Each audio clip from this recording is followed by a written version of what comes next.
Ladies and gentlemen, welcome. It is the 20th of January, and we got the big dog back. He's barking loud, barking proud. Mr. Brett Collins, you can follow him on the We Are Rise show, on Rumble, on X, on Pilled, and on BoozTube. So make sure you do that at We Are Rise show. I want to say what's up to everybody that is on Rumble, on Pilled, and on YouTube. Good to see you here live in the flesh. Man, we had a great show yesterday. We're going to be following up on a lot of this stuff. As you can see on the big screen, Minnesota transgender state representative Lee Fink calls on anti-ICE protesters to storm more churches. Who called it yesterday? No other than me, and I'm sure a lot of others did as well. But if you were alive and here in the flesh, you heard me say it. Brett, how are you, my friend? Good to see you. Good to see you. A long time. We haven't been on a show together for a while and stuff. I know you going through some personal issues with your family, and happy belated.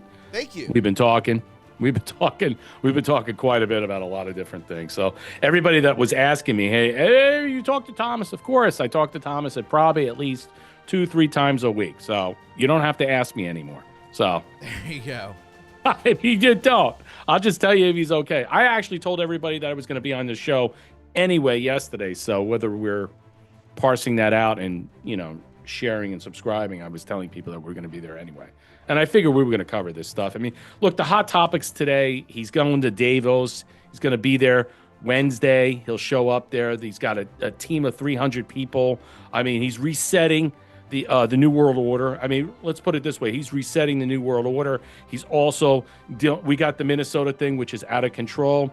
And, I'm going to hold on Insurrection Act on that. I think there are other things in place right now. And I said that last week. I don't think it's necessarily going to be qualified at this moment for reasons, because the subpoenas just dropped for Governor Retard and Lox Bagel Fry, the mayor of Minneapolis. They got subpoenaed. And the criminal indictments are already out, the grand juries. So these people are probably going to be arrested.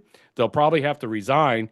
And then what comes thereafter, we'll see, that will take their place. So, but other things in place. Yeah, the church thing, it's absolutely disgraceful. If you're a Christian, what you saw right then and there, and what they do to people protesting what they call the FACE Act against people that are praying for the going into abortion clinics, that they were utilizing this type of tool to arrest people. The Biden administration did the last 4 years, arrested 8 people under the FACE Act through this type of criminality. So the question is, Harmeet Dillon, Justice Department, what are you doing? My suggestion is they're not doing anything. President Trump is law enforcement chief. They are not going to do anything. When the hammer drops, it's all going to be military, UCMJ. I do believe so. JAG officers already been dropped Marines into Minnesota. I think the JAG officers this is all going to be military. I think that this whole thing, that's why you have the federal law is now going to be constructed and moved into military operations of going after these people, because we have the criminal subversion. The state law will not abide by the rules. Well, and also you have judges that are not going to abide by these things, and they'll just let the criminals walk. Walz is already allowing people to walk out of these prisons. That's why the ICE things have ramped up. The other thing you got to consider right now, and I talked about the subversive acts of people that are on the ground, that are being paid from outside NGOs and groups, hostile state actors this is sedition, straight up sedition. This is what January 6 people were tried for. They had no rights, no availability. So if you're an American citizen and you're taking money from foreign actors, being paid as an agitator, an agitprop, a propagandist to be on the ground to abscond the war. I mean, you see the violence that's all over the place over this past weekend there. Nick Sorter, Jake Langman, many other people that were attacked and abused. This is going to end. This is going to end. It's going to end glorious. So they're not going to be like, hey, we're going to go and we're just documenting all this stuff. And that's what it is. It's just documentation. And then this is all going to go through. And my question is, can we prove and facilitate, Tom, to arrest American citizens and then what? Denaturalize them for committing sedition and treason. in this matter if they're paid propagandists from outside NGOs from foreign state actors. That's a mouthful. I'm sorry. That is the lineup here today. We're going to be getting into a lot of that, a lot of what's taking place in Greenland. Also, I have to make an apology, but I'll be doing that a little bit later about who I was blaming off the rip. It's always the same who to blame. And I was somewhat wrong yesterday, so I will make that apology right after our sponsorship from Noble Gold Investments. We thank you, Noble Gold, and show that love and support. Just let them know True Reporting sent you. Let's go. If you're over 40 and planning to retire someday, the window to protect what you've built may be smaller than you realize. Here's a question most people never ask. Is your portfolio built for what's coming next? Many investors in their 40s and 50s discover that they have little to no exposure to precious metals. That means their savings are largely tied to markets, policies, and paper assets, with very little protection and conditions change. As retirement moves from someday to on the horizon, protecting what you've already built becomes just as important as growing it. That's where Noble Gold Investments comes in, helping investors reduce risk by adding physical gold to their portfolios. Right now may be a smart time to talk with Noble Gold Investments. No pressure, no sales gimmicks, just clear answers and a strategy built around your goals. Visit noblegoldinvestments.com and build your portfolio for the long term. noblegoldinvestments.com. And there you go. Yes, there are no gimmicks. You talk to a real person. You call 877-646-5347 and let them know that True Reporting let you know about them. So get stoked on that. Please do that. We would really appreciate it. Very much so. Waiting on people to come into BoostTube. Only not seeing anybody over there, but hopefully they are over there. They'll show up later on, which is totally cool. 5,000 gold pill challenge. Anybody? You got your chat back. I did, but it's not my real name. Look at the number. True Reporting. What is -I8W. So I think. What is this? Is something from a Van Halen song? I ate you. I'm just. I think somebody when I was gone stole the name. Get the fuck out of here! No way. Yeah, I think that's what happened. Wow. So it is not good. Still not monetized either. Looking into that, but that's neither here nor there as of right now. Help out over there if you can over there on Pilled, everybody. I want to say thank you to 2 or 3 people yesterday donating over there on Rumble. I think we hit like over $100 yesterday. Thank you very, very much for the birthday wishes, all that kind of stuff. I really do appreciate it. I thanked you in the chat, but Rumble has one of those things where it's not allowing me to pull it onto the screen, so all I have is Pilled and BoostTube. But thank you, everybody on Rumble, for helping out. I really do appreciate that. It was very kind of you, and I greatly appreciate it, so thank you. Let's go ahead and get into it, Brett. So Minnesota Transgender State Representative Lee Fink calls on anti-ICE protesters to storm more churches. I called this yesterday. I knew it was going to happen. I'm telling you, it's just going to spread outwardly.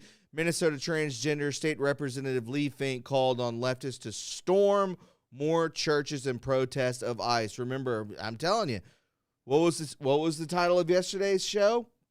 If this isn't spiritual warfare, I don't know what is. Far left anti-ICE protesters stormed the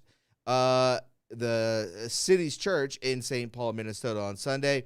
Former CNN host Don Lemon live streamed the crime. Parishioners and children were terrified as leftists led by BLM activist Nikema Armstrong shouted down the pastor.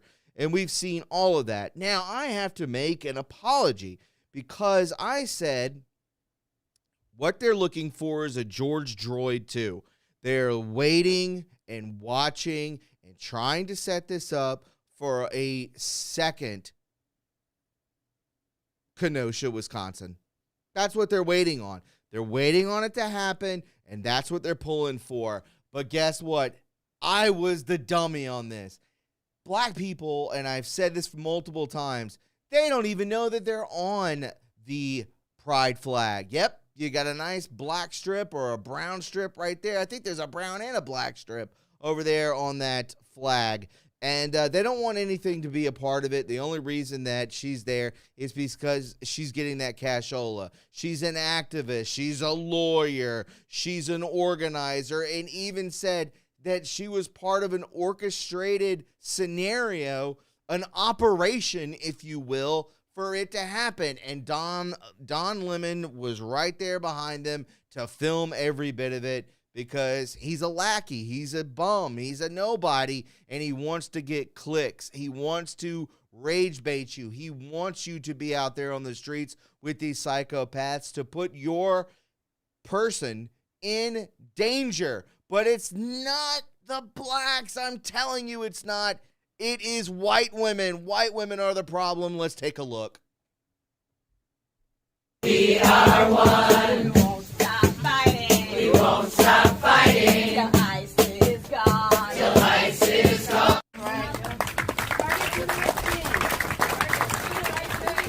Target says that their mission is to support the joy of everyday life for all families. Shut up!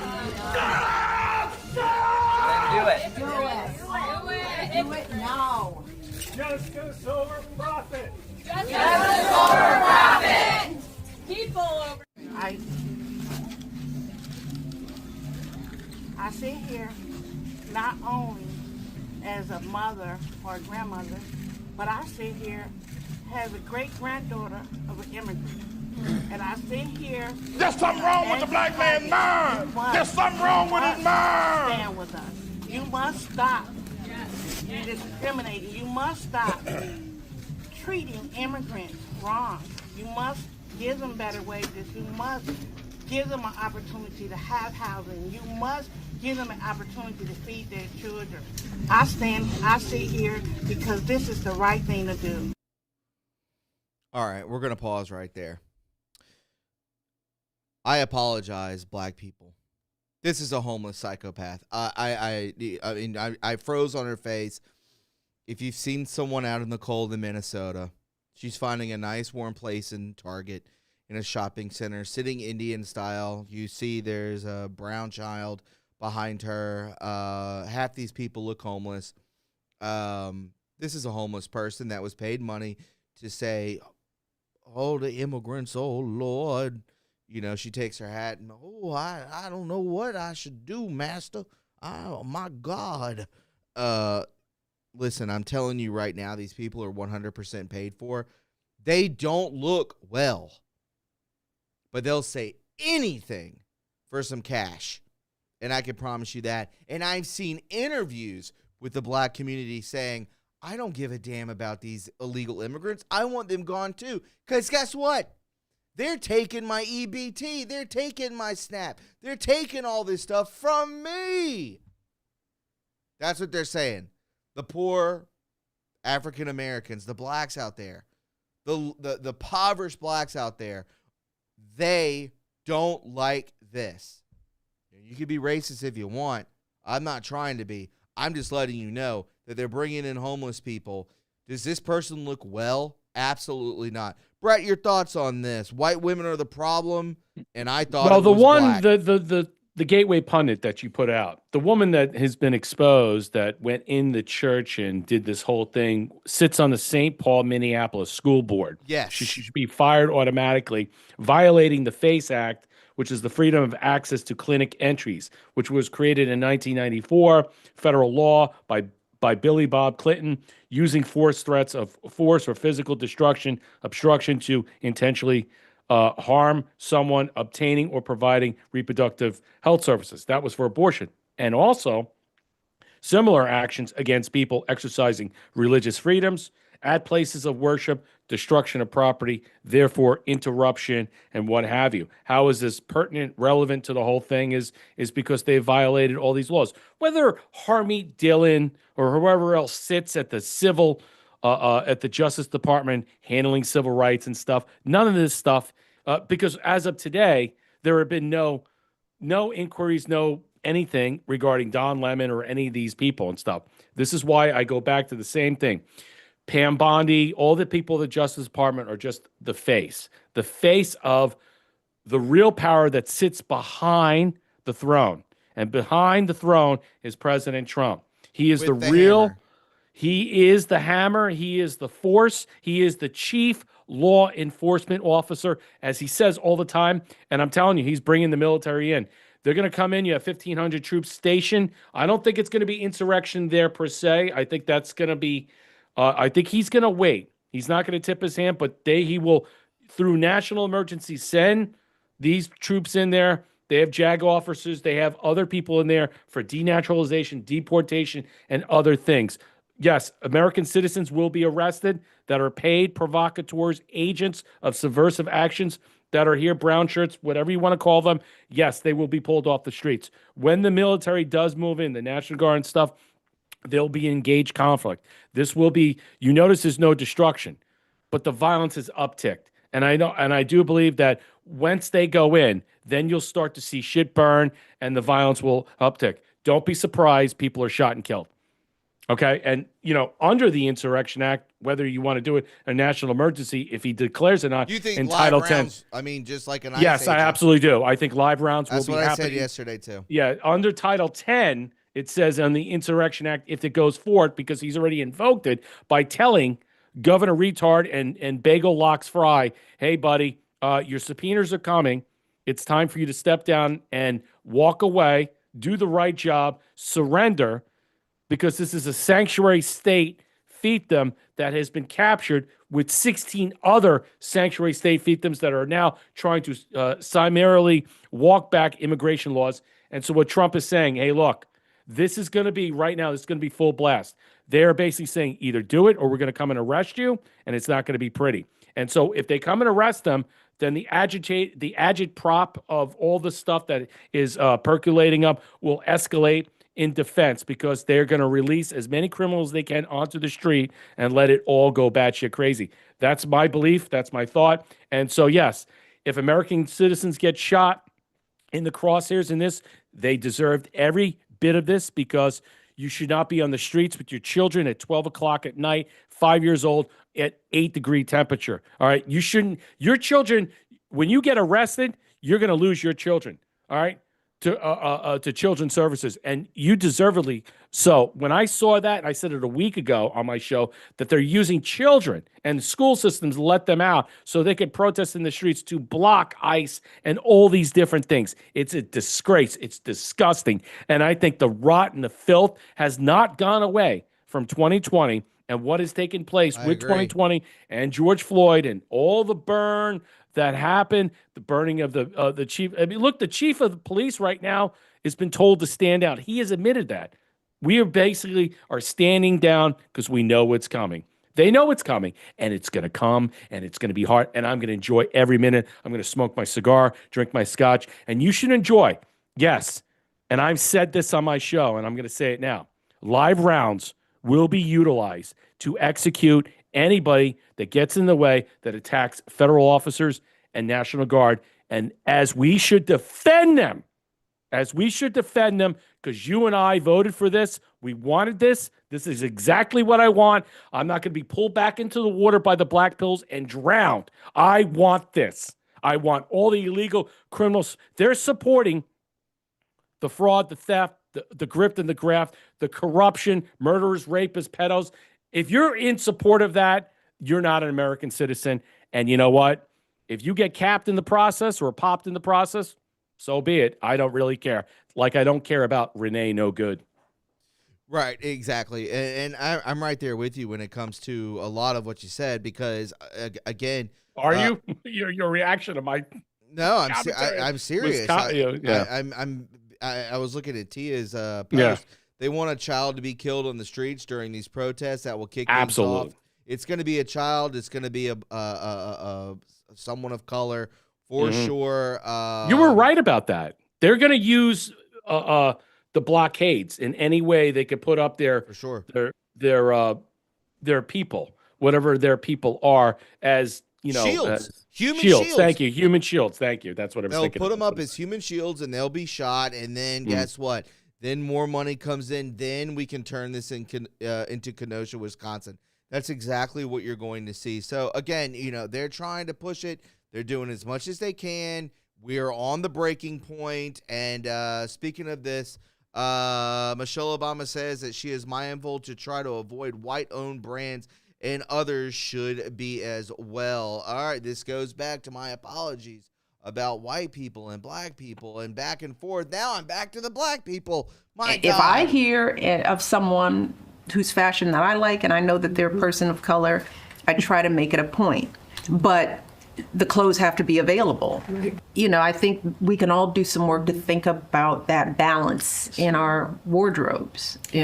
What does our closet look like, and who's in it? Who are we supporting in it? Right. And I think if you have the money to buy Chanel, then you have the money to buy everybody. Right. And so let us be mindful, I think would be my advice. Yeah. Might be the stupidest thing I've ever heard in my life. I mean, this is where they're at. This is why they didn't push for Michelle to go out there.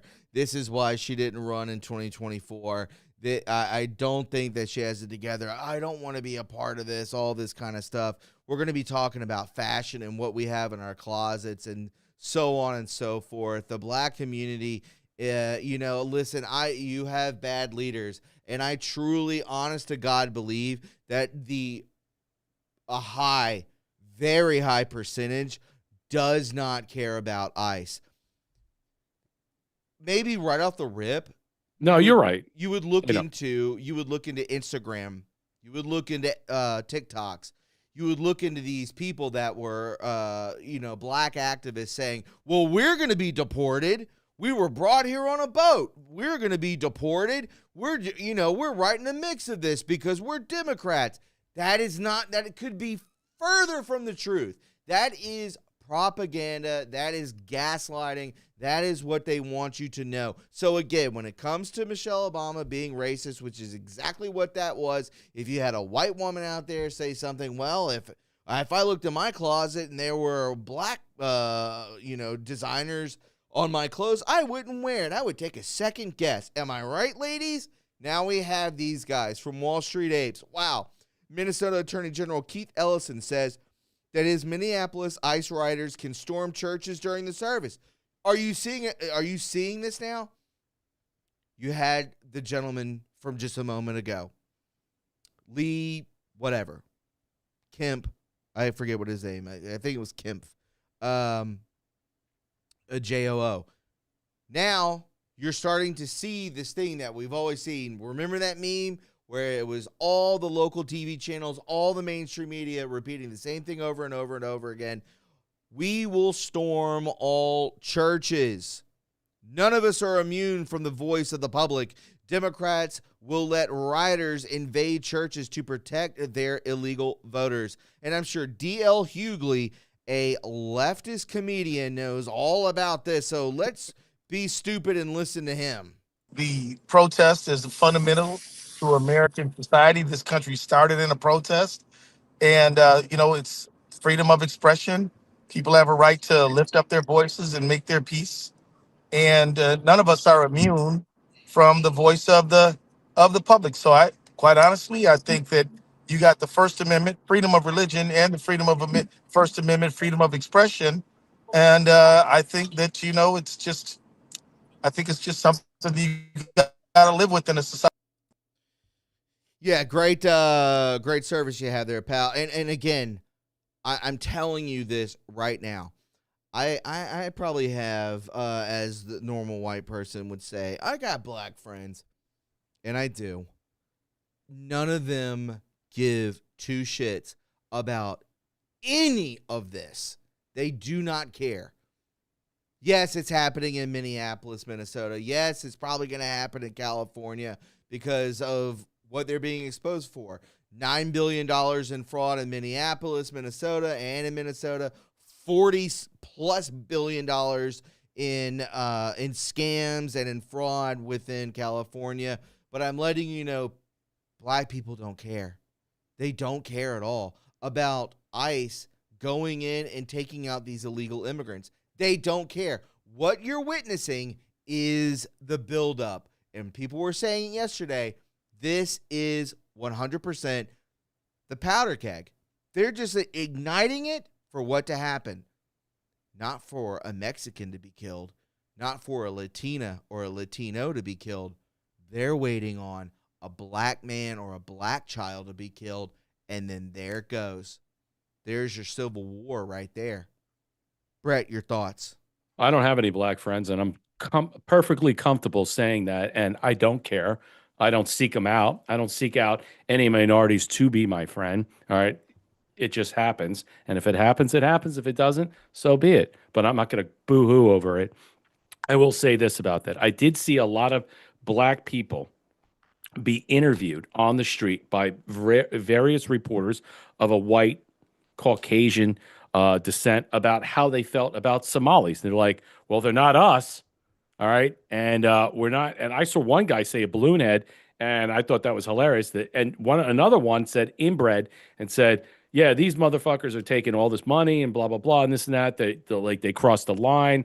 So there is some type of uptick in the black community that are coming out and stuff like that. The question is, why are black men pushing back where white women, black women are going out there like BLM and trying to interface because they want to get part of the grift and the graft. And so what they want to do is project and bring these people in, because we know 98% of all the people that are out there are white people of a certain age, white women, and they're utilizing children as shields, as Thomas said, and many other different attributes. But realistically, it's white women predominantly. It's out of control. There is groups that are over there that are being utilized. This whole thing that is set up, the subversive, seditious, I would say even treasonous, that these people, look, we all have jobs, we all have lives, we have families, we have kids. Who goes out at 8 degrees in the middle of the night to want to block an ICE protest? Seriously, when you got to get up the next day to actually go to work, these people don't have jobs. You have to look at how these people are. I'm glad that the Palantir data is being established in there. This is all about what? Going after all these people, tracking the data, tracking the phones. How many people are from Minnesota that live there that are doing this? How many people are outside of this? You're not going to get away. You're not going to get away. And if you are not from Minnesota, you should dip out now. And I was watching some people talk, well, we should have a conservative protest and all that stuff. And I'm like, no, you shouldn't. You should stay as far away as possible, because when the troops come in, it's game over, ladies and gentlemen. You're going to have, man. You're going to have a battleship. You're going to have, it's Black Hawk Down. This time, we're going to do a lot of bam, bam, bam, bam. Because I think these people who think that they can get away with interfering with ICE and all these other things, they have been instructed in some way how to do this, what to do, piece themselves into these types of things and think that it's okay. Use vehicles to run over people and kill people. They are dangerous, violent people that are unhinged, and they must be taken down. I don't care if you're an American citizen. If you are going to shoot out of my National Guard people, you're going to shoot at certain federal officers, expect payback, all right? And you know what? The former prosecutors they wanted to take up this issue, that they were fired or they resigned on their own because they wanted to go after the guy that shot Renee No Good. And you know what? That's the bottom line. They have immunity, all right? Most people don't realize in some way what they're doing there. They have immunity. They have executive orders. They have orders from Congress. They have orders from the Justice Department. And every time you interdict, intercede and stuff, you're violating obstruction of justice automatically. And then you're doing all these things. And what they're doing is they're taking pictures of you. They're documenting you. They're putting you on some database, all right, in a system that you're a subversive. You're a violent, propagandist. And so when they track and trace you and arrest you and they find out that you're getting paid from an outside source outside the country, they're going to charge you with sedition. They're going to charge you with high crime misdemeanors. And I'm going to be serious about this. A lot of these people that are getting paid are now going to be prosecuted at the level or higher than what January 6 people were, as they deservedly so, Marshall. Excuse me, Tom, because the bottom line is, here's the key. If it's not Soros and it's another group that's out there that's outside the United States, and that money, as Bissett has said, it's been tracked and traced, and he said, wait till we get them in the bear trap, it's over. They can't get out. Because if you're taking money from foreign actors to be paid on the streets to do this type of stuff, you lose your citizenship. And I believe that's going to come because the 14th Amendment, Section 3 and Section 5 are going to come to the Supreme Court about natural right birth citizenship between, I think, February and March. We'll find out very soon how this is going to go. But ultimately, we're really going to define, or the Supreme Court is going to define what citizenship is. And I think this will define how we handle these people going forward. Well, I could agree with you on just about everything you just said because, again, if these people do not like this country, obviously, this is, again, you mentioned earlier in the podcast that this is basically just like a resurrection of 2020 again. This is a resurrection of what's, to come after George Droid was taken down. So now we're going to have we're going to have a 2.0 of this. It's just, when is it going to happen? When is it going to take place? And it is. And I could not agree with you more. I showed a picture yesterday, if you guys weren't paying attention. You have National Guardsmen. Excuse me. You had National Guardsmen that were out there with paintball guns, with duct tape over the hopper with paintball guns in it. What are you going to do with that? When people start storming you and you're shooting paintball guns at them and bear mace, like, what is that? Where are the live rounds? There was a man over last week that they jumped. 80 people, 50 people jumped him, stomped him, beat him. Yeah. And in the parking garage. Where was the repercussion of that? There wasn't any. There was a stand down of the police force, as Stephen Miller said. They have told the police force from the county commissioners to stand down. And now you have, and I talked about it yesterday, that you have over 100 members of the Minneapolis Police Department that are saying, listen, I've already put in my resignation. I'm ready to retire. I am not doing this. I have nothing to do with this. And then you had the gentleman, we talked about it yesterday. Go back and watch it. I can't think of his name. I think his last name was Lyons. Tyler Lyons or something like that. We listened to him, and he was saying, in my entire career of doing this, I don't know where Tom Homan is, but this guy was on Marina Bartiromo and was saying, listen, it's been a long, long time, if I've ever even seen it, where I have to send in forces to protect forces. And that's because nothing is happening.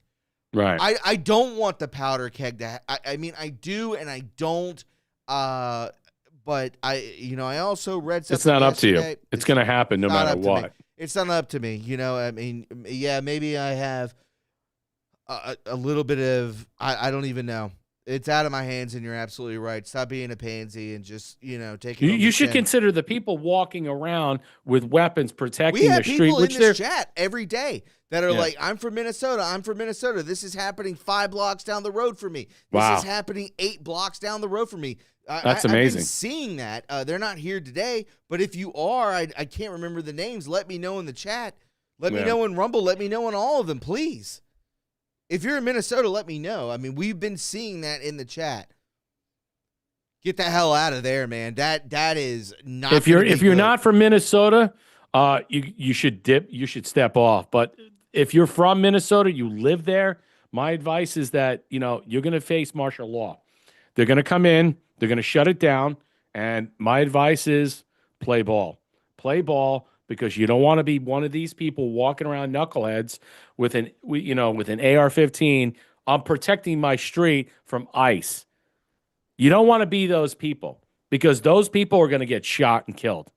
okay? Because you can't utilize the Second Amendment and say, well, I'm using my right as a second defendant to shoot ICE officers that are going to arrest murderers, rapists, and people that are criminally liable, that are illegal, that are absconding for a law as a criminal defense. And all these idiots that go on some type of, media apparatus to record themselves like, oh, we just blocked another one, or we just intersected here, or we attacked this person and stuff.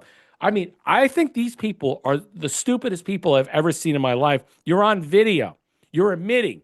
There's not going to be a Fifth Amendment right. You know, right to shut your mouth. But you're going on and saying, hey, we did this, we did that. I mean, this whole thing is being documented. Yes, the phone data, the pictures, the cameras, all this stuff is to what? Line up as many people as they can to get them to what? Squeal, to rat out where all this stuff is coming from, who is doing all these things, who's paying them. Are you being paid to expose it? How about the one guy that supposedly is threatening National Guard people that went through the church with the beard? He said he was in combat. He obviously is, effed up, and he's getting $50,000 from GoFundMe, and the Justice Department wants to shut that down. Block the money. Block the money.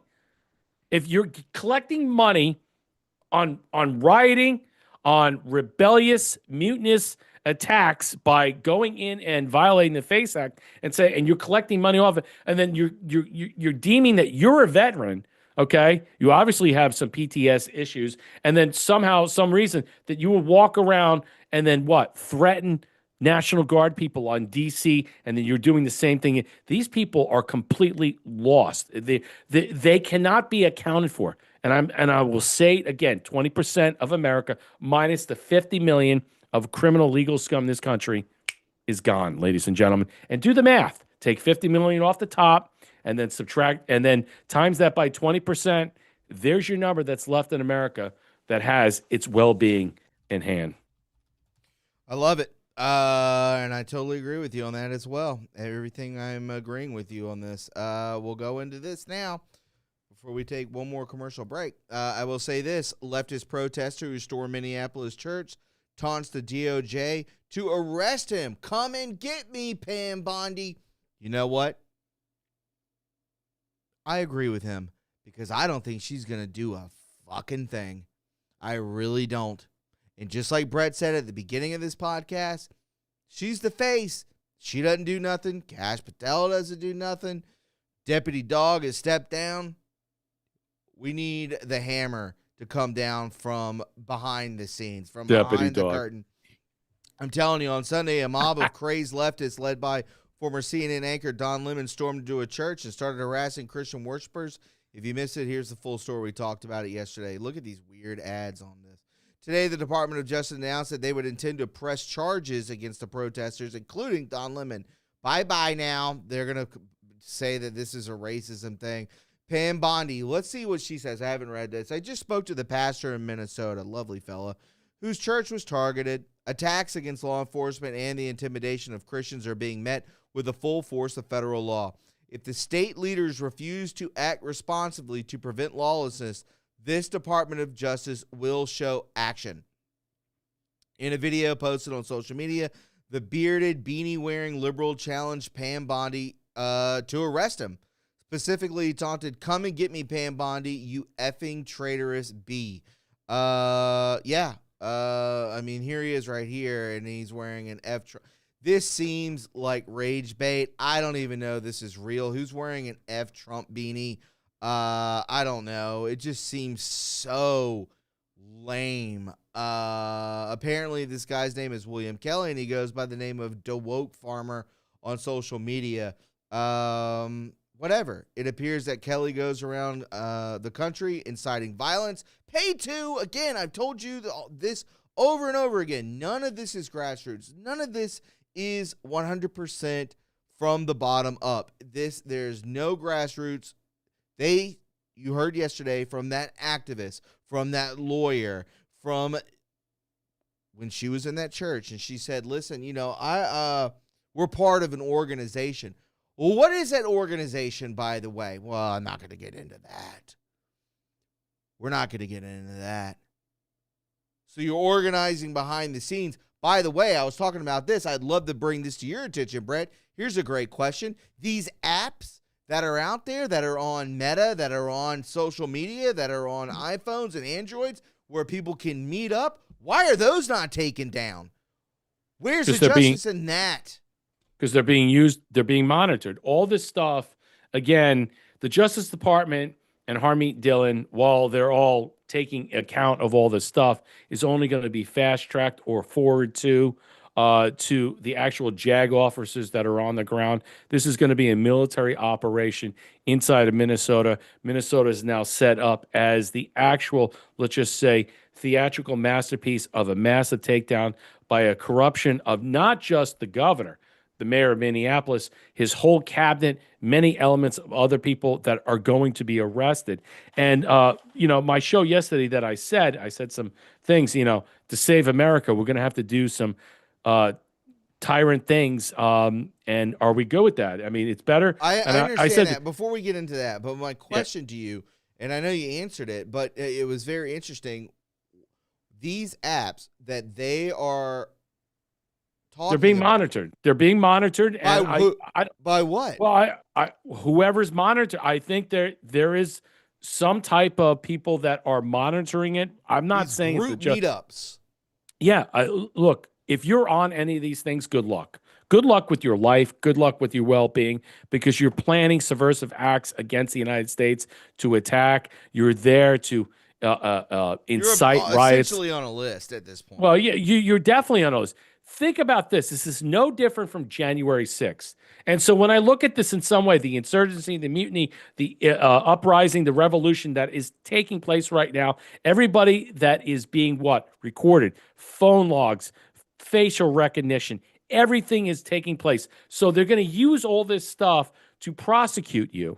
And the question is, how far are they going to take this prosecution out? It's absolutely going to go lead the federal courts and go into a military type of scenario, because that's the only way you can prosecute these people, bring down them, and find out who these people really work for, how are they actuating the financial statuses. There is no right person in their mind that goes out at 8 degrees in temperature at 1 o'clock at night, bringing their 5-year-old kid as a fucking human shield to what? To defend Somali illegal pirates that have robbed this country blind, as President Trump put it forward. These people are no good. He came out to the White House and said, they're nothing. They're Somali pirates. And we imported them. We brought them in here. And what did they do? They did the same thing they would do if they were ripping off our boats. All right? They are scum. These balloon heads, inbred, toothless scum. They're scum. They are horrible people. They're the 8th ranked worst country on the planet for the most corruption. 9 is Sudan. And so my point is to all these people out there and stuff. That's why the black community should get around this idea, because you don't want to look like these people. And there are many people coming out and saying, well, a lot of Africans are going to be deported. Yes, you are, because you're part of the same type of African Americans. No, not African Americans, but Africans that were brought over here in the same similar fashion as the Somalians. All right. And you're part of this where you send money back. That's why they're tracking and tracing money that's going over from whether Western Union or the pallets of money that go in the suitcases that go out of the airports out of Ohio and Minneapolis, $700 million. Unacceptable. It's like I said in the Die Hard movie when Hans Gruber says, stealing, $6 million, $600,000, what have you and stuff, you can get away. But stealing $600,000, you have to make, let's just say, an exit that they can't find you. And they will find you. That you try to blow up the building in Die Hard 1. But that was the point of of understanding this. 700 million, a billion, a trillion, they will find you. They will come after you. And so here's the other prevailing argument and stuff. If you think in some way that it's okay, that you could say that my First Amendment rights let's just say outlive yours. So when you go and attack me, that's when your rights end and my rights begin. When you go into the church to assault and attack and then get into the face of the pastor and other people, that's when your rights dissipate. Under the FACE Act, it actually is really more exposed. Could you imagine? Could you Yeah, go imagine how scared you would be if you were in a church? I spoke with Freddie Colton yesterday about this. He had a very interesting story. It was very interesting that during what took place with Dylan Roof in Charleston, when he walked into that black church and just mowed everyone down, that was his first day at the College of Charleston. And he said, you wouldn't even believe it. There was no chaos.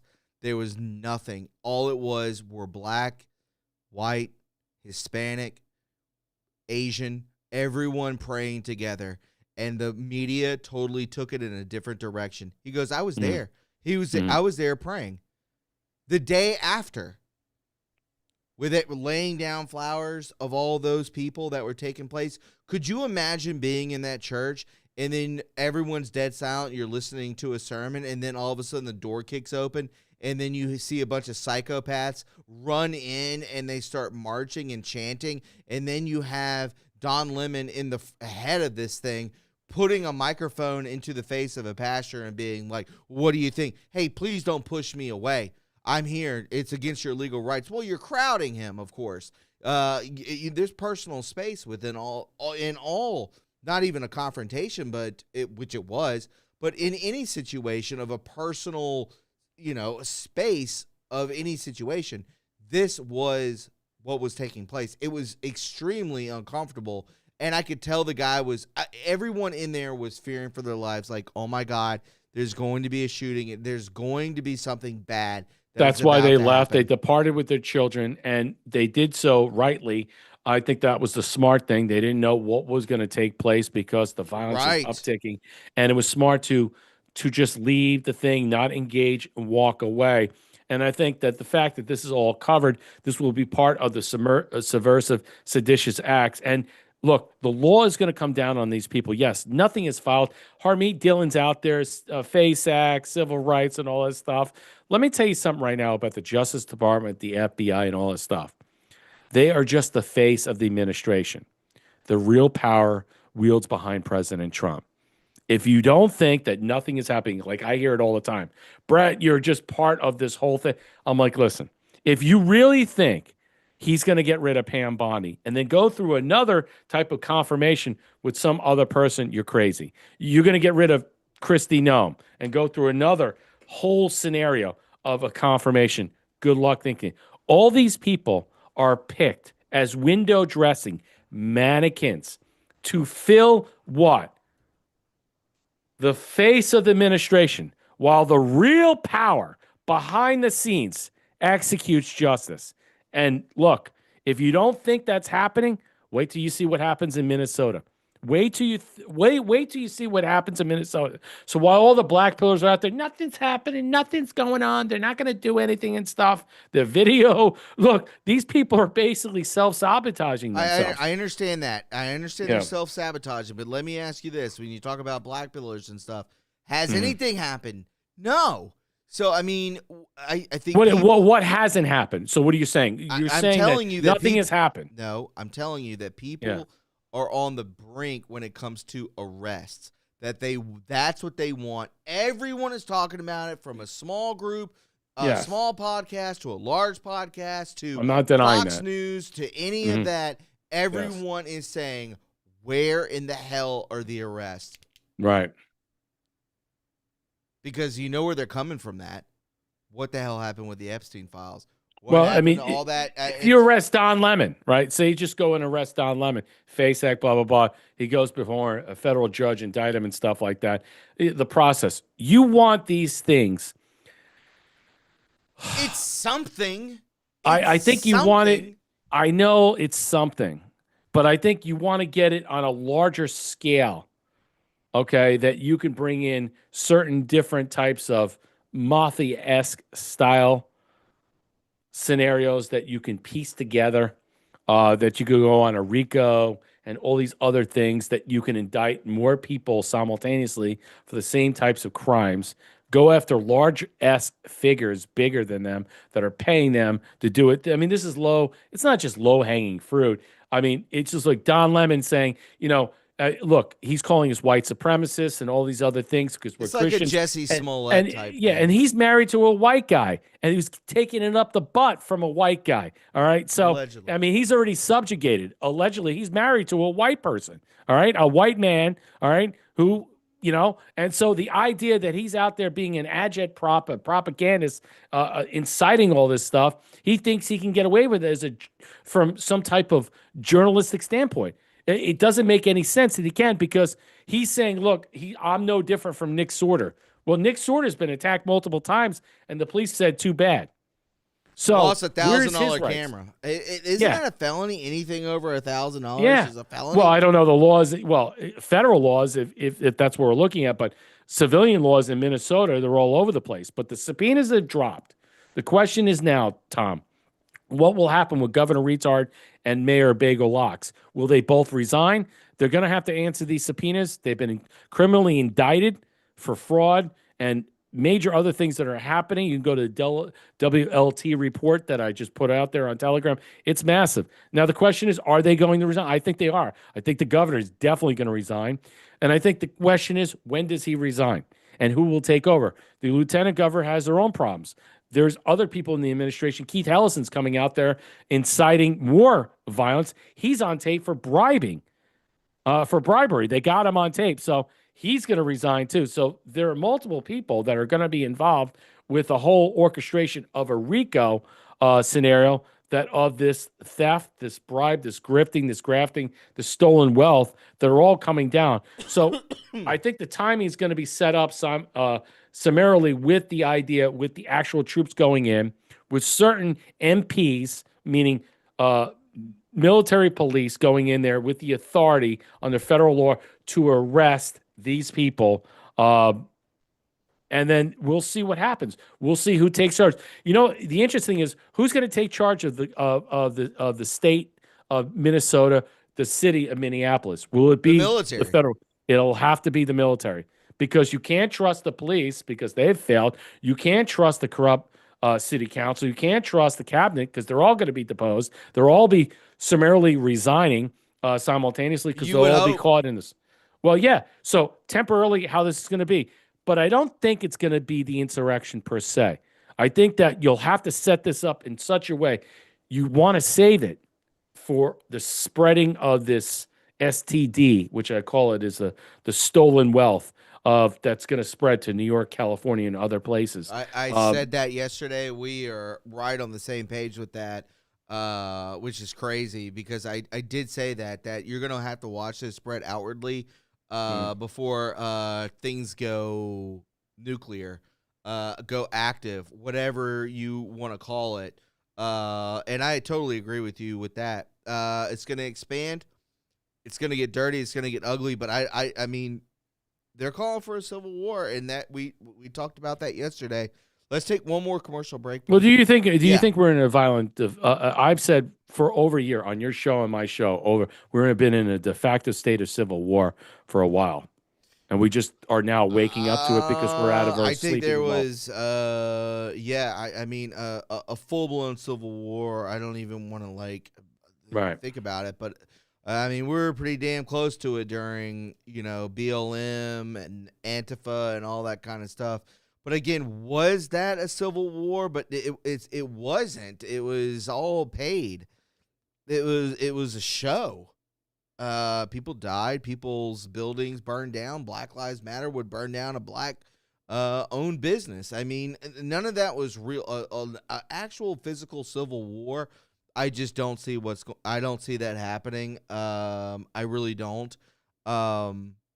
It's just going to be paid. I don't know how much money they are putting out, but it's got to be a ton, and they got the money for eons and eons, which is sad. Let's take a 30-second commercial break really quick, and then we'll be right back to go more into this and some other stuff.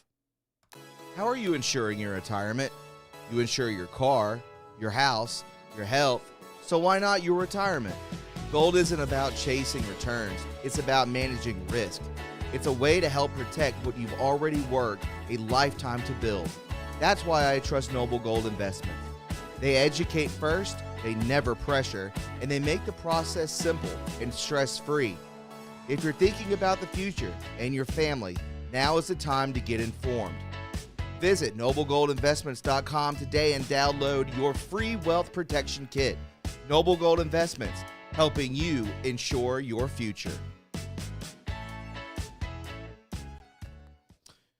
There we go, guys. Again, 877-646-5347. If you want to do a late birthday present, just give them a call and say, hey, you know what? True Reporting. Thomas from True Reporting led me on to you guys, and I'm kind of interested. And maybe they can help you out. Precious metals, you want to walk around that fiat money? No way. No how.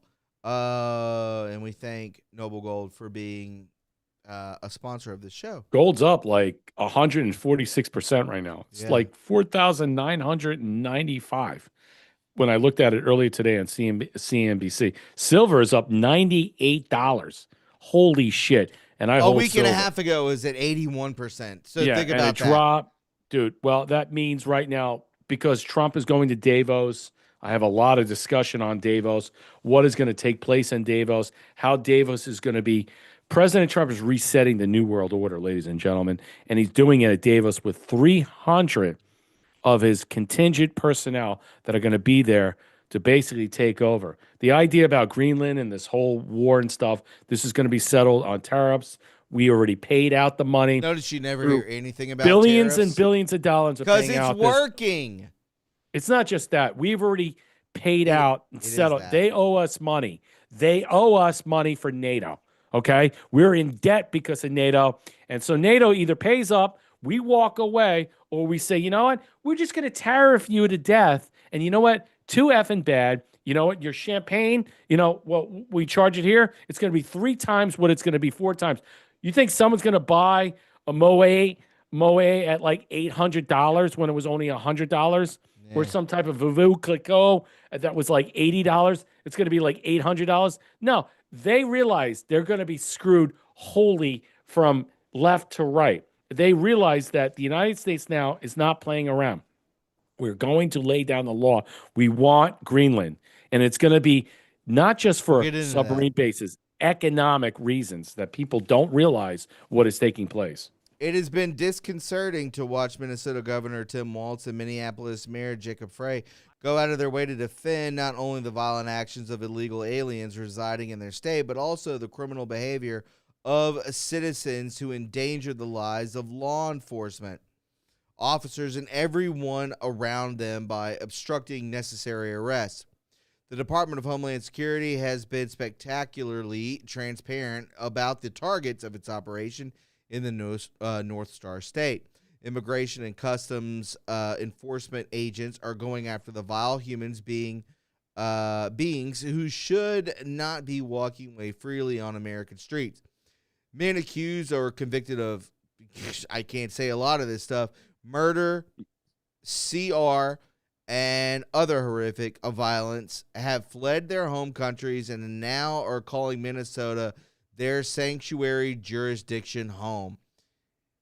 If they were white, Anglo-Saxon Protestants, or otherwise being quickly dismissed by prominent news personalities as just privileged white boys, nobody would be defending these scumbags. Because Walz, Frey, and the propaganda press describe them as part of the immigrant community, middle-aged Minnesota women are willing to risk their lives to keep men who are them and murder women and children from being detained. The whole scene is sad, disturbing, and discouraging, which is very true. I will go down here to this. Foreign militaries and espionage agencies have real strategic interest in causing deadly mayhem in American cities, and enough social upheaval to weaken the influence of federal authorities. That's true. That's what Stephen Miller was talking about within this. Just as the U.S. military and other American intelligence communities have been justifiably accused of fomenting color revolutions abroad, foreign powers habitually work to undermine the social stability, legitimacy, and peace of the United States. It is no surprise that so many anti-ICE group operations groups are operating in Minnesota today that receive operational funds from non-governmental organization and, in quote, charities, whose funding appears to originate with foreign financiers who direct links to adversarial governments such as China. Is it China? Might be. I doubt it. But again, the Democrat Party as the political party, technically out of power in Congress and the White House, although realistically still exercising vast power through its agents operating within the permanent bureaucracy, has real political interest in undermining both President Trump and the MAGA agenda that threatens Democrats' priorities. That has always been a thing.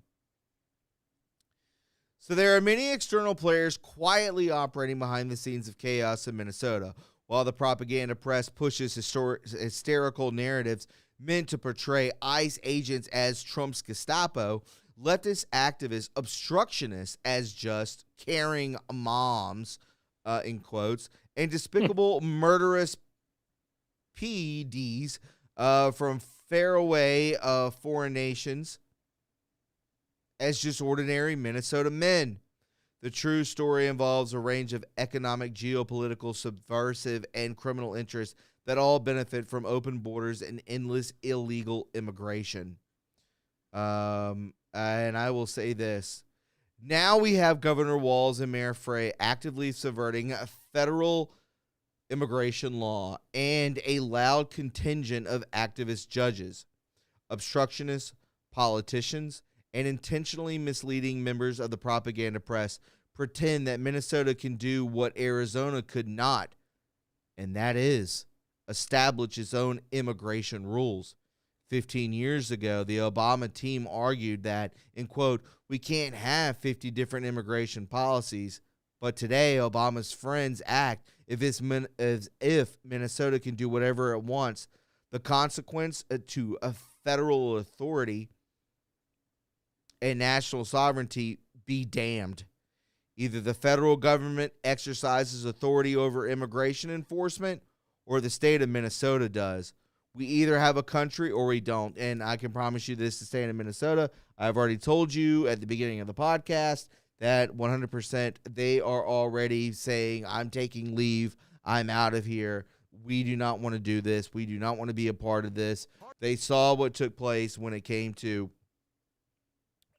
D.C., where you saw 2 National Guardsmen being shot. One dies. One is basically trying to walk and trying to come back to normal, to be a normal human being. But again, you're going to see consequences no matter what, Brett. So again, federal government has to step in. State government, step out. Time for the big boys to show up. And that time is, again, well, now that either here or there, we don't know yet. Because it hasn't been activated under the Insurrection Act at this point. Yeah, I would hold off. I mean, I'm not necessarily sure it's necessary at this time with the federal subpoenas dropping, and which really go to Fry and Governor Retard. But you know, when you think about it in this way, it's that Governor Tim Walz refused to deny his guard could be used to obstruct ICE. He issued vague statements about rogue federal agents and claimed civilians had the right to film and monitor ICE operations to build future prosecution files. And this goes to the argument about the FACE Act of what Don Lemon has done. He's created and systemized this type of 100%. A violation of the First Amendment and many other different protocols in place. He has absconded from federal law. The First Amendment in that pastor's face. Right, because once you violate my First Amendment right, you lose yours. Think about it this way. That's what stand your ground is in Florida.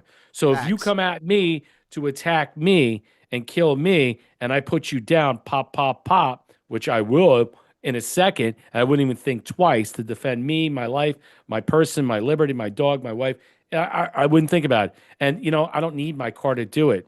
You know what you can utilize. But that is the point of all this. That is the subject. He has created this scenario that has now just anesthetized the whole state and has been completely, let's just say, captivated by it. So, yes, that's why the subpoenas are out. His administration will step down. I don't even think the lieutenant governor will be able to take his place because of how much damage he has done to the state of Minnesota. Mayor Jacob Fry coordinated with foreign-funded civil liberties NGOs and allowed live surveillance networks to target federal operations. Minnesota's Attorney General Keith Ellison open public portals. Think about that. To upload evidence of federal abuse. Activists attacked ICE agents utilizing snow shovels and broom handles. Think about that. These were not accidents. These were not test runs for mass interference. The goal was to trigger federal response, then frame it as oppression. The media then would deploy its pre-written narratives about military overreach, fascism, dictatorship. Governors in Illinois, New York, and California were prepped to join the chaos in this, and now instead, everything is being halted, everything is being captured, and the interdiction is coming. That's what I'm trying to say. That, again, comes from the GazetteTeller.com. Really good information breaking this down. But what do we see here and stuff? What is going to be? And that's why I said the Insurrection Act, pause. Some people said, Brett, you're wrong about a civil war. No, I said a de facto state of civil war. Understand the concept of what that is. It's been in place for a very long time. We've been dealing with this.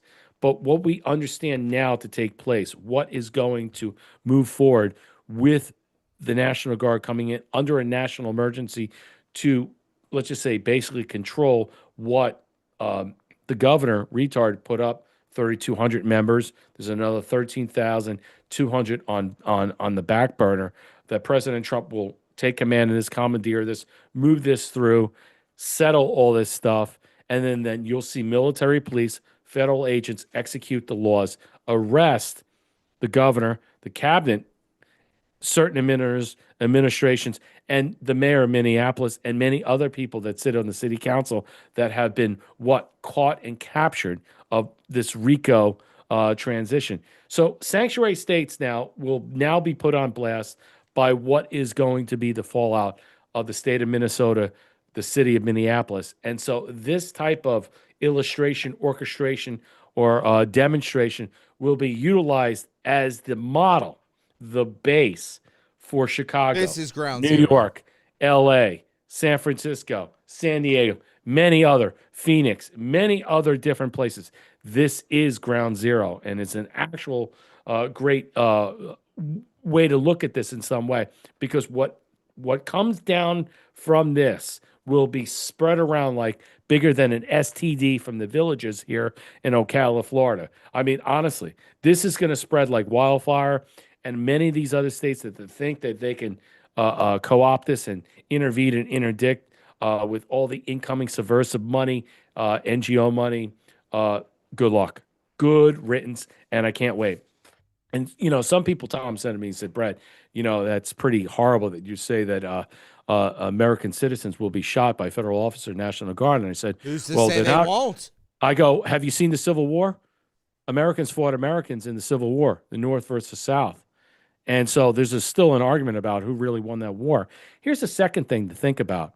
So it's not like the first time this has happened. We have rampant amount of violence all over the place, massive white plans to replace us and kill us off, which I've been showing on my show, by various groups of dark, brown, and black people of this country and not of this country. So I say to all those people out there, when the National Guard rolls in and some people want to get frisky, want to get out of hand, and think they can abscond, get away, do something that's going to, they have absolute immunity. These people, there's no lawsuits that's going to come and take place. That if you go and try to kill a National Guard people or military police people that are going to roll in under federal authority, yeah, Title 10 rolls in, they have absolute immunity. You're dead. You're finished. So here it is. Martial law. Get ready for it. We're seeing what's going to happen in Minnesota. And you know what? God bless everybody that survives it, because, this will be how you actually deal with this going forward. Come to a city near you. Well, maybe it's time for conservative patriots to rally in Minneapolis, and this is coming from an article from altmarket.us. It says here, for years we knew it was coming, Civil War 2.0. God, It's not as if the establishment has been subtle about their intentions. Blow this up a little bit more. There we go. So you guys can read along. Has been subtle about their intentions to erase conservatives and liberty-minded people from the American epic. But I remember during the Obama years, the narrative was repeatedly daily saying that conservatives are a backwards remnant of the old America that needs to adapt to the times or fade into obscurity. It ain't gonna happen. Who the hell out here is not a traditionalist? If you're not a traditionalist, I don't trust you. I don't want to be around you. It's insane to think this way. The reasoning was that slowly but surely the U.S. was becoming more, in quote, diverse. And therefore, the progressive left was going to be the dominant political force for the generations to come because they think that they own all minorities. And that right there, I would screenshot this, as I told you yesterday what to screenshot. I would screenshot that paragraph right there. The reasoning was that slowly but surely the U.S. was becoming more diverse, and therefore the progressive left was going to be the dominant political force for generations to come because they think that they own all minorities. Again, that is in quotes, but that is, I guarantee you, before you see that because they think they own all minorities, I guarantee you that is in a lot of college reading books, on a lot of tablets, on a lot of iPads, on a lot of dictions out there for sure. In other words, the multiculturalism was the new ideological standard. In order for conservatives to survive, we would have to become more like leftists, embrace DEI, and abandon the principles of the Western civilization that originally made America great. Again, who is not a traditionalist? If you're a traditionalist in any of the chats, hit W. Hit W for a win. If you're a traditionalist, which I am. But then something happened that leftists and establishment elites apparently did not expect. A groundswell of patriotism. We were just kind of chilling. And then you started to go nutso, and we're like, nah, not today. A renewed reverence for the ideals of mediocrity and reason. Oh, I love that. A rising movement of moral clarity. I love that even more. The progressives and the globalists did not understand that the conservative populism that they categorize as fringe 10 years earlier would be becoming a mainstay of digital discourse. Well, why wouldn't it be? Because everyone loves this country, and that is 100% true. When you are a traditionalist, when you have a family, when you have a 9-to-5, when you have all these things that have built you up to a point where you salute the American flag, when you love the flyover of the F-15s over a football game, and you watch and you cheer on athletes, and you watch the Olympics, and you say, God, I love being American. When you watch wrestling, when you see a monster truck rally and you get stoked on it, there's something in you. When you go to a fishing pond with your dad and your brothers and your sisters and your mom, and you go there and you go camping and you do all these things, you go, God damn, I love America. And you think that these people are just going to stay asleep? What? No. How many people agree with me? They thought that they had won. They thought that they had us after Obama, so much so that they ran Hillary, the big ankle dog face Clinton, for president, and the assumption that she would not ever lose. Then they thought they had us during the pandemic, but they failed to secure a lasting medical tyranny. They thought they had us during the Biden regime by flooding the country with third world immigrants and migrants. Now they just have us with their NGO-paid army of activists, agitators, and provocateurs. What a great article. That's what it all boils down to. Allmarket.us. I read it all the time. I drop it in the chat. You should drop it in the chat. Drop it in the tell chat. People I'll do it right now. So I read it. Dude, the last article they had, you should go look at it. Well, I covered let me finish it, though, because this is go ahead. this is a really good It's article. fantastic. They're great. Brendan Smith really writes great articles. Drop it in the chat. Let me throw it over here on Rumble as well. Oh, we have a thank you over here. Tehran, greetings, guys. Great show. Thank you so much for the 17 bones and everybody who helped out yesterday. I got to start checking over that way. So again, Yeah, True Terran. I see him all the time on Rumble. What's up, buddy? How you doing? they think that they have use with the assassination of Charlie Kirk. Everything they do is built on assumption that will do absolutely nothing. They think this because it is exceedingly rare for conservatives to step outside of their traditional bounds of law and order. We have a tendency to wait for people in authority to fix our problems, which is true. All of this is true. We have a tendency to rely on civil discourse to ease tensions and find common ground. Absolutely. We think logically. That's what that means. We have a tendency to wait for elections in the hope that the other side will simply accept our victory and recognize that most of this country is against them.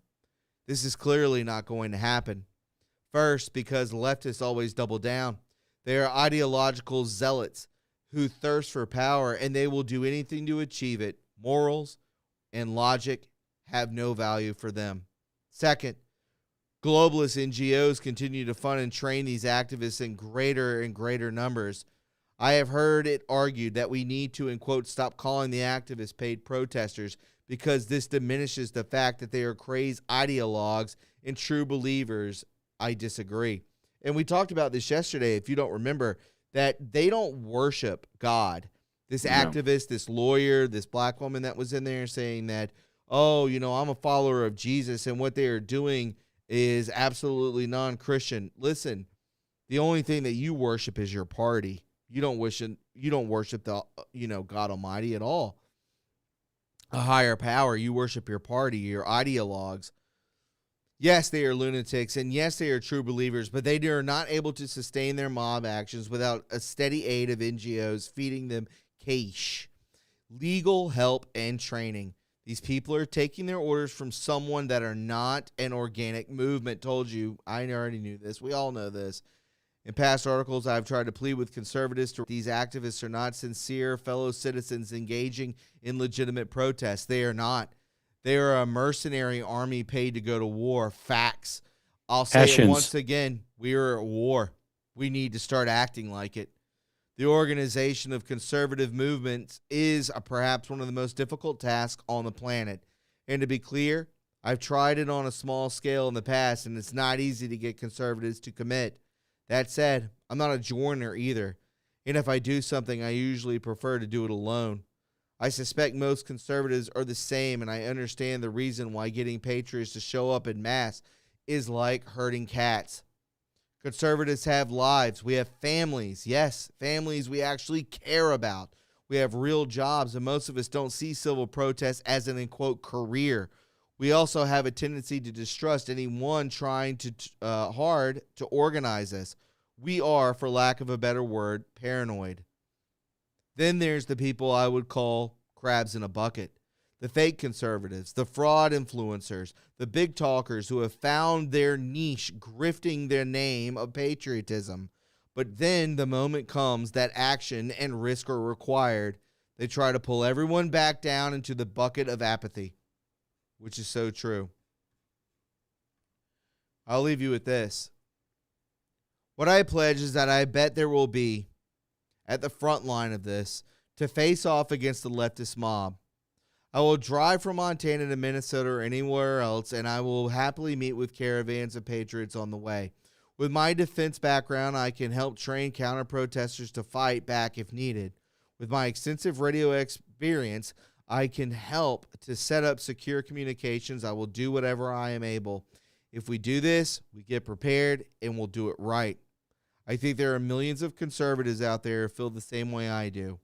We are fed up. Our capacity for diplomacy has been exhausted. Very few people want to say it out loud, and maybe they're afraid to say it. But we're all thinking it, and now it's time to act. Wherever the leftist mob shows up to create chaos, we should show up and drive them out of the city. This is the risk we must take care of if we ever want peace in our country again. Or we could continue sitting on our laptops and phones waiting for the problem to fix itself while the activist mob spreads across the entire country, fully emboldened by the lack of resolve. And that is 100% true, But again, it's kind of counterintuitive because at the same point he made a minute earlier was, I have a family. I have to take care of myself. I'm a little paranoid. What should I do? I don't want to lose everything. And then I want to go out there on the battlegrounds. I don't know about that. Big shout out to Belushi Stream for sending over that love with that raid. Thank you so much. I really do appreciate it. Let's continue on, Brett. What are your thoughts about that when it comes to the article?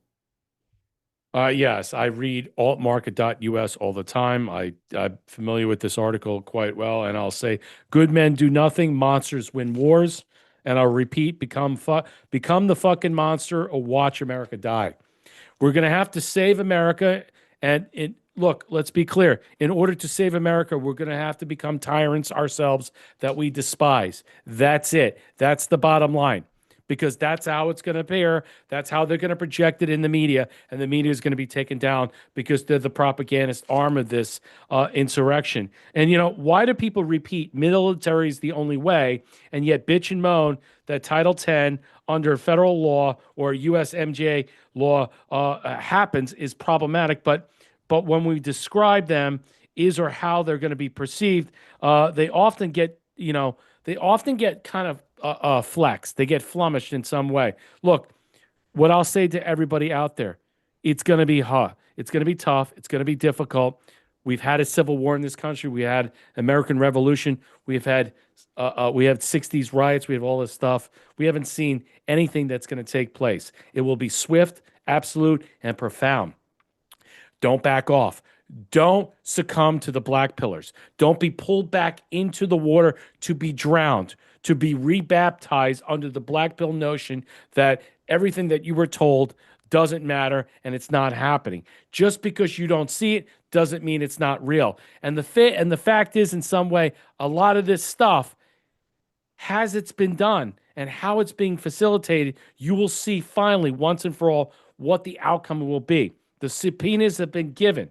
Watch Governor Retard and Mayor Bagel-Locks abscond from the law. They might even dip out. All right? So if they're on standby with 1,500 personnel for a national emergency that they were forced to put up, all right, think about this. You don't have to necessarily declare the Insurrection Act in this. All you have to do is declare the national emergency, take over them, send in certain protocol to arrest the governor, bring down the state, manage the problems they have, allow federal officers to continue on with the ICE operations, and bring down what? The major thing President Trump talks about. Have we not forgotten all the fraud, the abuse that has taken place through the administration and through the Somali community that continues on in some way? That's the only thing that is now stonewalling this. Where when you move into other city-state fiefdoms and stuff, you'll ask yourself, what is this really about? Is Chicago going to be necessarily linked to what Minneapolis is? Not necessarily. That's totally different. That's more about drugs.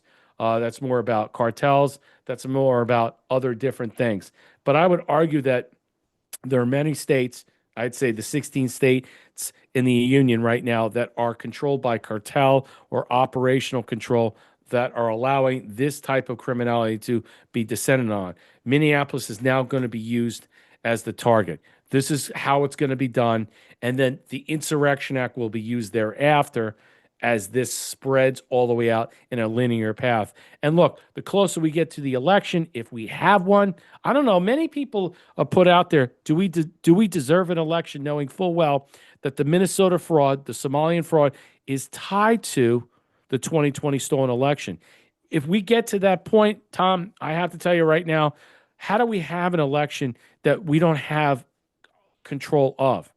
All right. So all this auditing is, the year of the audit, all this is about exposing all this stuff, arresting people, putting them in databases, all this stuff that is happening. I mean, people think that, nothing is happening. Walsh has basically said, I'm not running it. Think about how many people are not running in the House of Representatives, like over 45 have resigned, that are stepping down. I mean, there are many people that are just walking away that probably are given a pass, that are, because they're saying, hey, you walk away, you might be walking away from this in some way. Whereas the real actors, the real bad people, because they want to go to the higher ups, they want to go after those people and bring those people that actually they facilitate and orchestrate all this flowing down.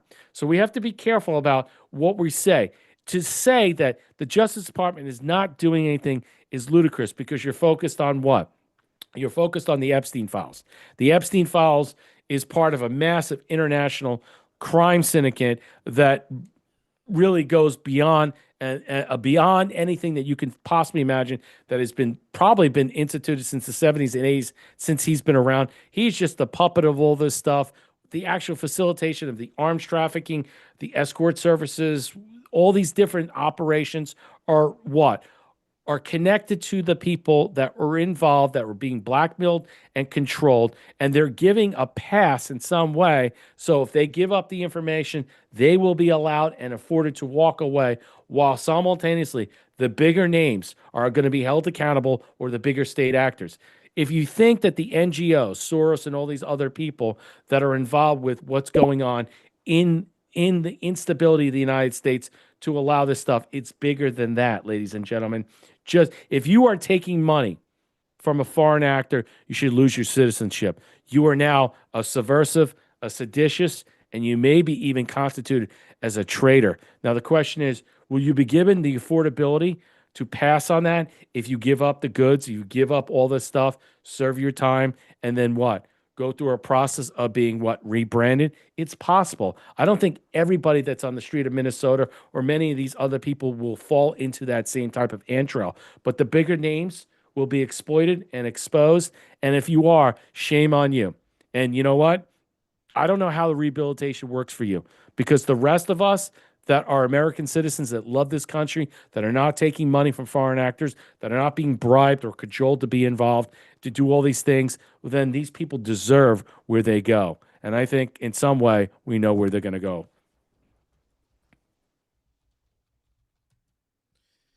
I agree. Let's take a listen to President Trump. People, vicious, many of them murderers.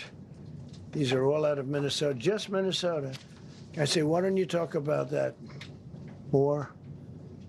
Because people don't know. Do you want to live with these people? International murder.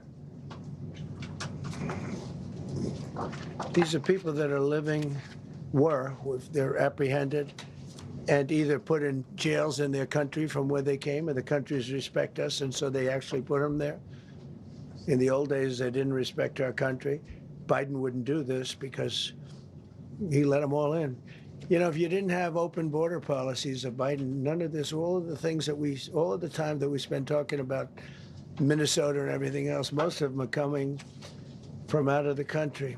And it's been caused by a previous administration. Look at this, one after one. Boy, these are rough characters.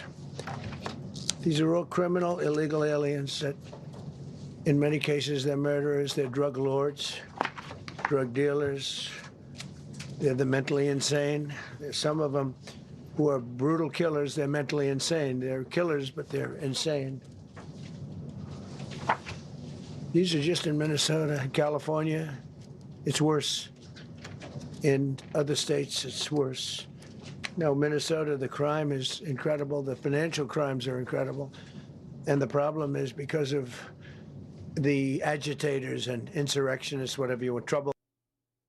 And you see it there. I will say this, as of right now, Brett, the FBI has officially served Tim Walz and Minneapolis Mayor Frey with subpoenas in the criminal investigation into them conspiring to impede ICE operations. It's about to get really bad for these two soy boys. Lock them up. Also, and we'll speak on that, President Trump nukes Don Lemon after Lemon incited a riot inside of a church in Minnesota.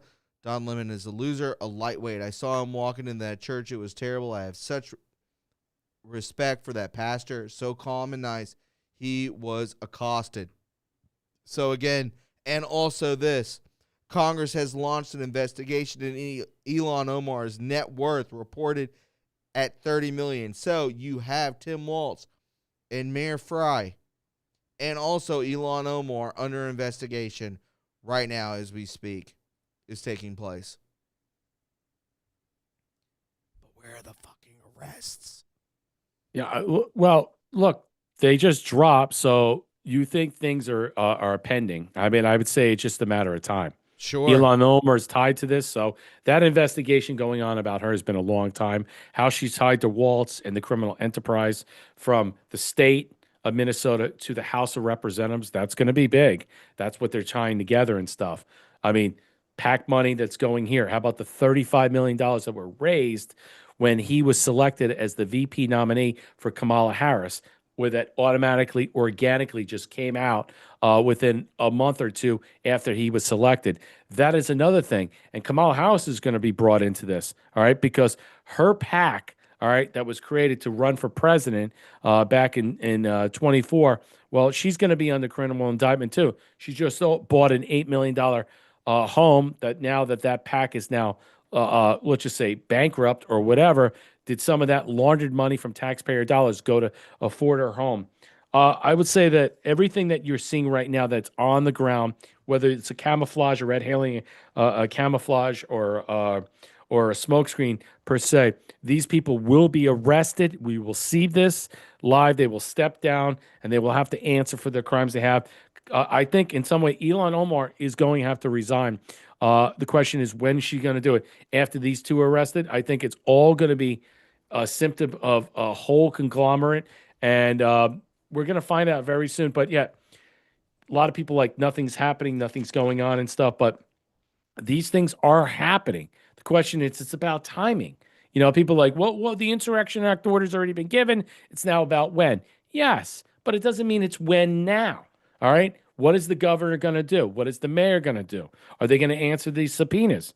Are they going to resign their position? Who's going to fill their post while they're out? And will it be necessary to fill their position? Should we just roll in there and arrest them and serve those warrants of subpoenas to formally with, just like they did, Roger Stone, with all the federal officers to knock down his door in Fort Lauderdale and drag him and his wife out, all right, into a Fort Lauderdale criminal court, or like they did Steve Bannon or Peter, what's his name, from the Trump administration. All these people. Look at the Clintons. They absconded from subpoenas from the House.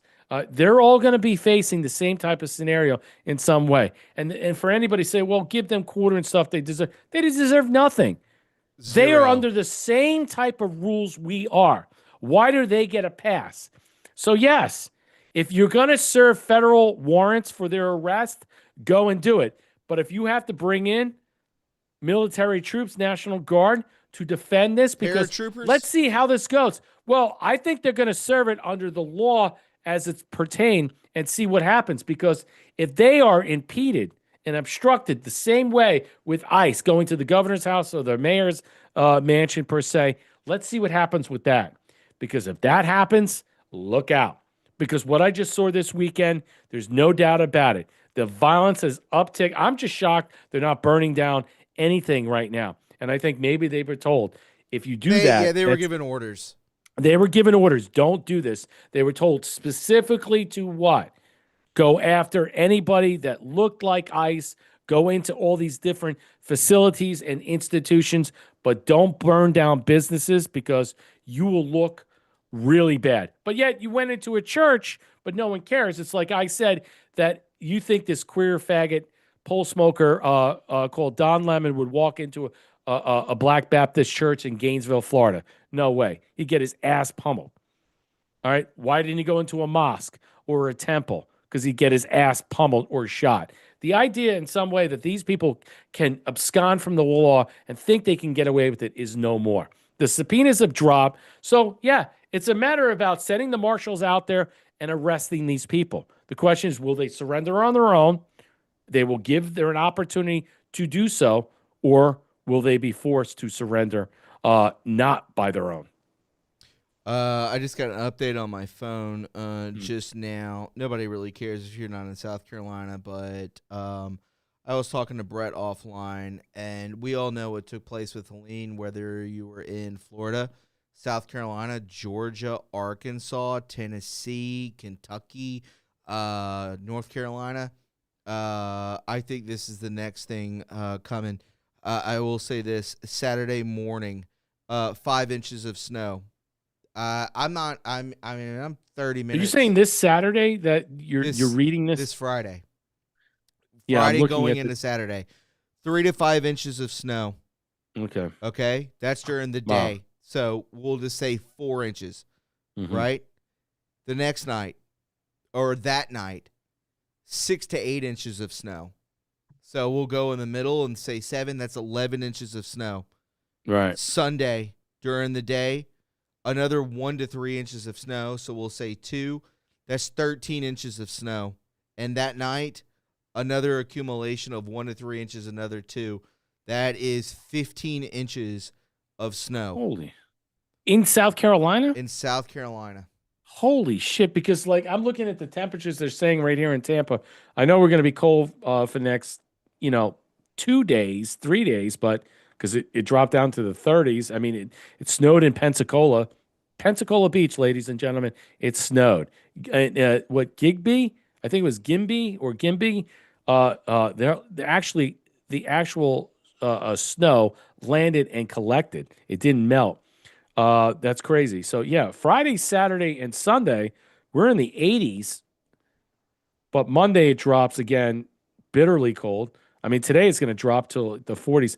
See, this is the problem I hate about this Florida. I didn't have this problem in South Palm Beach because it's warm all year. I mean, you get a little cold here and there, but I mean, one couple of days it's freezing, and then like next day it's like hot, and I'm getting sick, and my allergies. That's what I don't like. So I want it to be consistently cold, so I don't have these rosy cheeks, and then or be humid, piss warm. I mean, it's just that I don't like the up and down temperature because I get sick from that. And I know this year I've been fighting through it as much as I can, but to get that much so right now, and you're in South Carolina, the last time an issue like that wasn't Helene. I was mentioning Hugo in 89 to 90.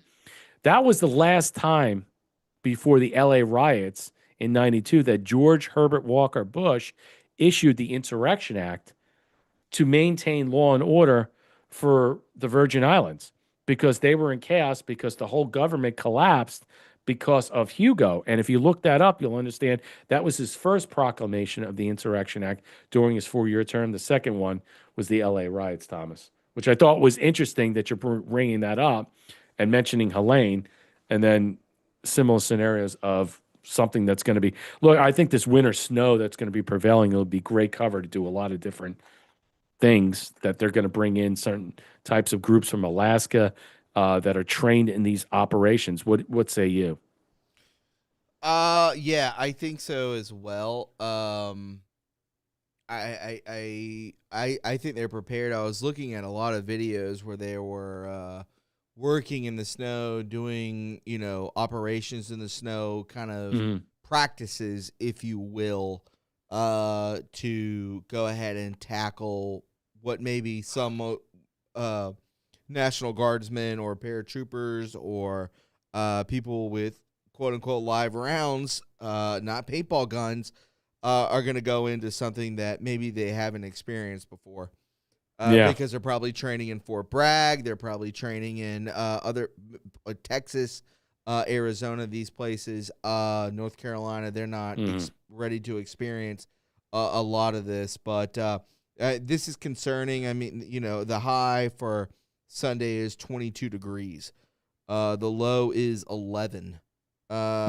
So make sure you have firewood, make sure you have water, make sure you have food. You might not be, the drone footage from that Michigan crash disaster was disgraceful that the state police didn't shut down the highway in a more of a fastidious time, and they allowed this type of pileup to take place. That drone footage that I watched was just shocking.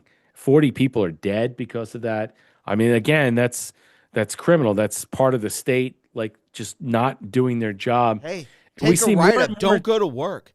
Take a write-up. Don't go to work. Is it worth your life? No, I would basically like, no, I'm snowed in. Fuck off. Yeah, exactly. Honestly, no one goes to, so you have hurricane warnings here. They're good about this. They give the potentiality, the threat, the warning, blah, blah, blah. They basically tell you like, hey, start preparing now. I will say this. Yeah. I'm sorry, I didn't mean to cut you off, but No, go ahead. me and Andrea, that's my girlfriend. If anybody didn't know, but me and Andrea were driving either yesterday or today. I think it was yesterday, and we already saw them salting the roads and cutting down limbs. They already had everything out there. So Governor McMaster, I mean, you better be doing your job, motherfucker. That's all I'm trying to say. Because is he still the governor? I thought he's out. Still the governor. He's still the governor. Yeah. He's basically Colonel Sanders. He's like, oh my. I think he's up for re-election. I think this is his last year, right? Well, he better. I don't give a shit. He better be doing the right decisions because what took place with Helene. Yeah, they acted quickly, and you know what works better than salt? Devastation. Sand works better than salt. I think. We have a long upward driveway. We park the car, and then we live in a cul-de-sac. We park, and my girlfriend's car is mine's 4-wheel drive as well, but hers is a 4Runner 4-wheel drive. That is for off-roading. So we park our car in the at the top of our driveway in the cul-de-sac, so that if we need to leave, we will leave. And I'm watching on my computer right now that temperatures are dropping quickly. So it's going down right now, Charlie Brown.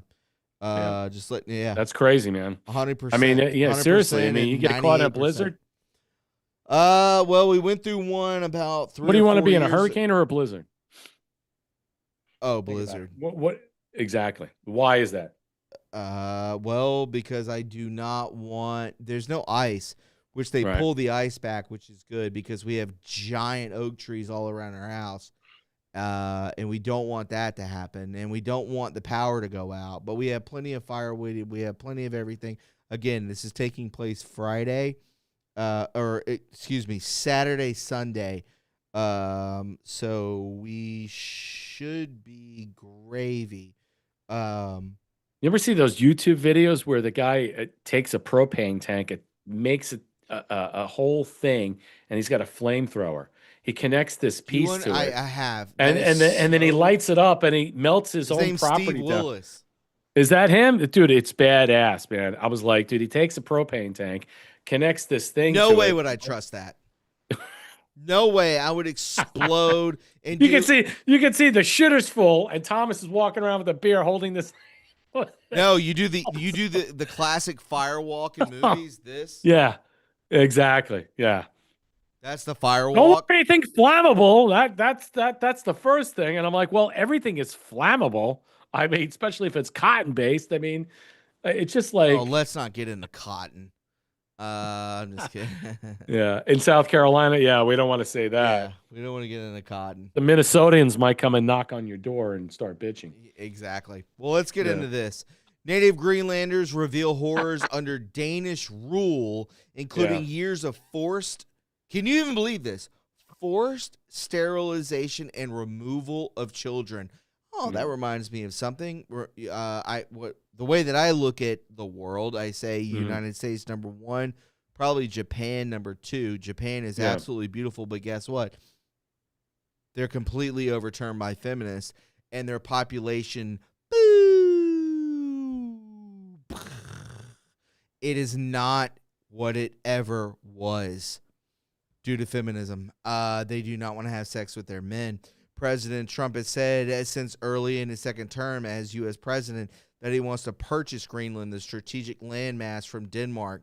Speaking to reporters, President Trump underscored the strategic urgency of Greenland's location in the rapidly militarizing Arctic, warning that American adversaries are already exploiting the vacuum left by European inaction.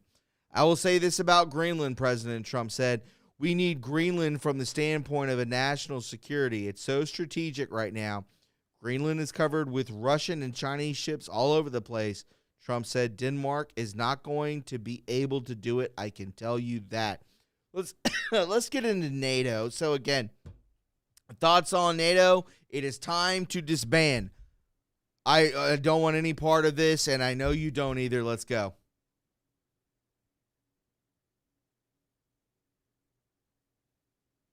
Did time just stop?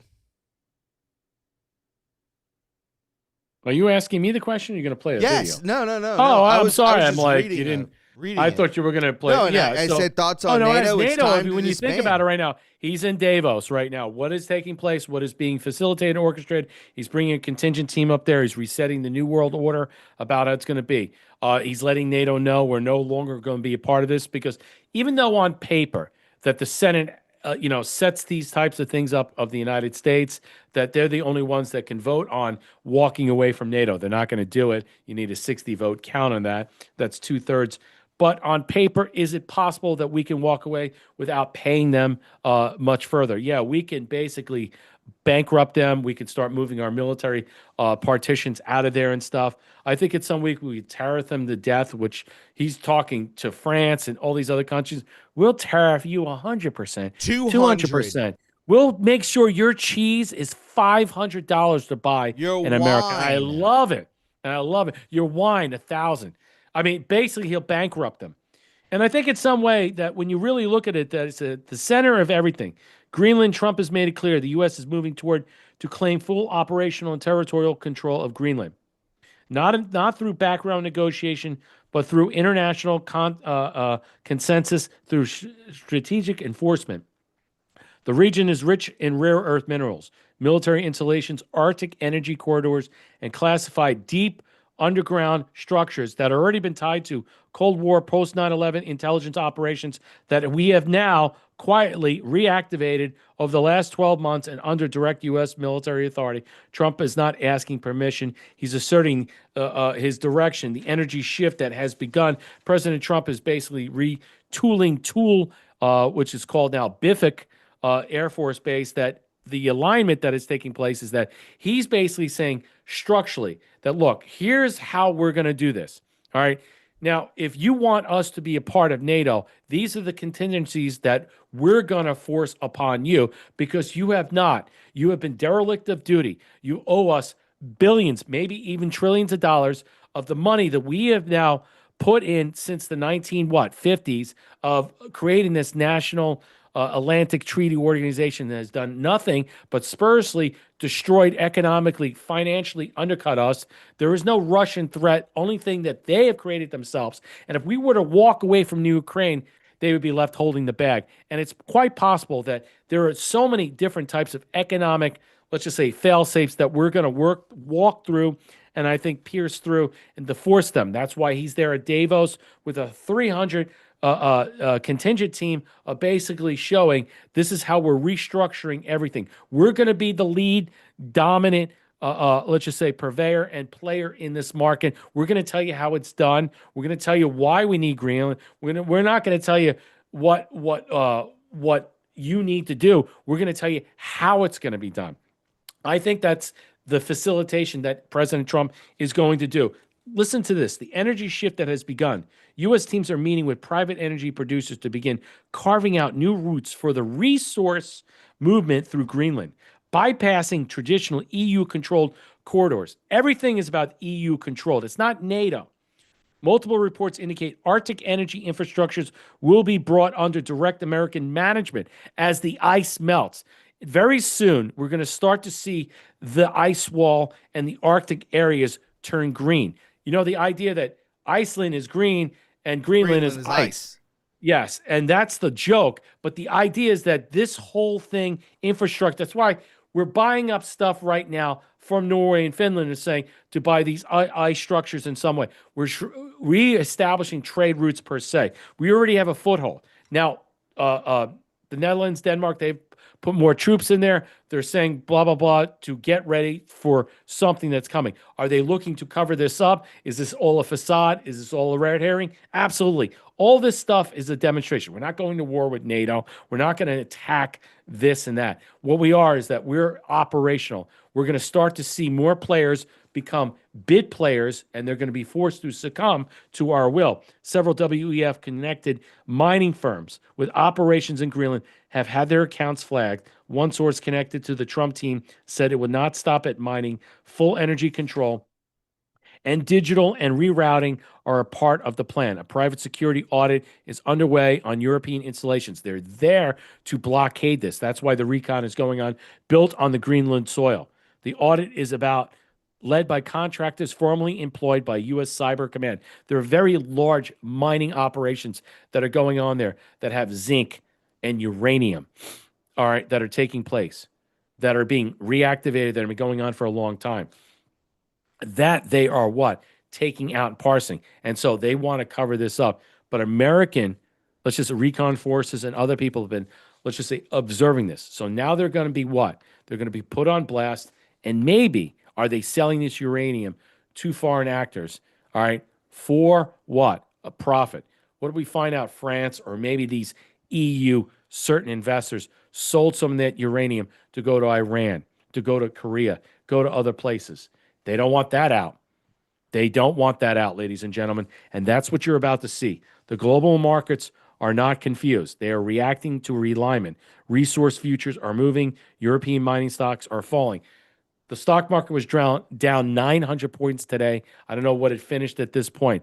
Gold's up 146% at 49.99. Silver's up 93. What does that tell you? We're realigning. We're taking back some of the actual resources that it was stolen from, and we're retooling it, re-engineering it. The last time a contingency of this status went to Davos was in the 70s after what? Nixon took us off the gold standard, and look what happened to the economy. Now Trump is bringing us back onto the gold standard with silver and minerals and all this other stuff, and watch everything change.